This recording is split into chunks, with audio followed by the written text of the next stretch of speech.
Welcome, everybody. Welcome to the members of this committee. Before we get to the substance of the hearing, I want to take just a few minutes to discuss the empty table before us. It's a symbol for how little regard the Obama administration seems to have for the American people. 2 weeks ago, this committee sent a letter to 3 current employees of the U.S. Treasury Department requesting their attendance here at this hearing to talk about Treasury's role in developing the Obamacare exchanges subsidy rule, which is hurting millions of people across this country and which is directly contrary to the statutory text of the underlying bill. Specifically, this committee sent letters to Mark Mazur, who's Assistant Secretary for Tax Policy at Treasury, to Emily McMahon, who's the Deputy Assistant Secretary for Tax Policy at Treasury, and who was serving as the Acting Assistant Secretary for Tax Policy when the rule was written and finalized, and to Cameron Atherton, who is the Deputy Tax Legislative Counsel for Tax Policy at Treasury. Shortly after these invitation letters were sent, the Treasury Department reached out to my staff and brazenly indicated they did not intend to send any witnesses. You know, I would note our former Attorney General, Eric Holder, the first Attorney General in the history of this country to be held in contempt of Congress. These 3 empty seats demonstrate the ongoing contempt for Congress and for the American people that is manifested by the Obama administration. For the Treasury Department to tell the United States Senate they have no time, they will not even answer questions about how they promulgated rulemaking in direct conflict with statutory text is the height of arrogance. The beginning of this hearing was to give them an opportunity to come and answer questions, to recognize the oversight responsibility given to the Senate, given to Congress by the United States Constitution. By their absence, I take it, the administration is saying they are not subject to oversight. And yet, at the end of the day,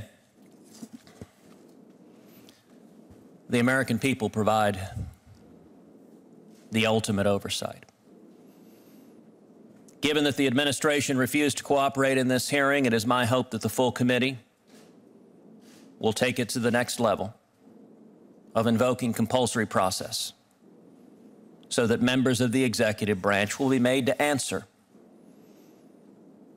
whether they tried to follow the law or whether they were instructed by political operatives to disregard the law in the interest of a political outcome. That's a question the executive needs to answer. And the purpose of this hearing is to begin getting to the bottom of it. Now, I can understand why the administration is reluctant to engage in this discussion. I can understand why, both in substance, after over 5 years of Obamacare, we have seen that millions of people are hurting under it. The American people were promised by the president, if you like your health insurance plan, you can keep your health insurance plan. Well, millions of people discovered that promise was false, that it was knowingly, deliberately false, as millions of Americans had their health insurance plans canceled. The president promised the American people, if you like your doctor, you can keep your doctor. That, too, we now know, was a statement that was knowingly, deliberately false. Today, as a consequence of Obamacare, millions of Americans have lost their jobs, have been forced into part-time work, have lost their health insurance, have lost their doctors, and are facing skyrocketing insurance premiums. So I can understand why the administration would be reluctant to defend that record on the merits. I can also understand why the administration does not want to answer questions about the underlying legal question. The statutory text is straightforward. And at the end of the day, it is not a complicated question. What the administration did is took statutory language of an exchange established by a state, and through transmogrification that would make Harry Houdini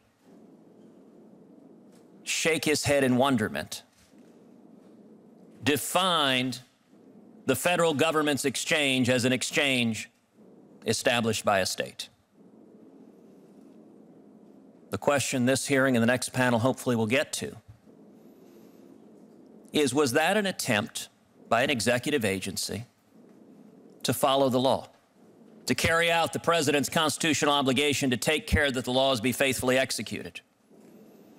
Or was it instead a deliberate effort to ignore the law, driven by political and partisan objectives from political appointees at the Treasury Department and the White House? This is a question of exceptional importance, because if the executive refuses to implement the laws that are passed by Congress, then the basic protections of our Constitution become ephemeral. That's the purpose of this hearing. I'm disappointed that the administration has chosen not even to engage in this conversation. With that, I'll recognize the ranking member, Senator Cruz. Thank you, Senator.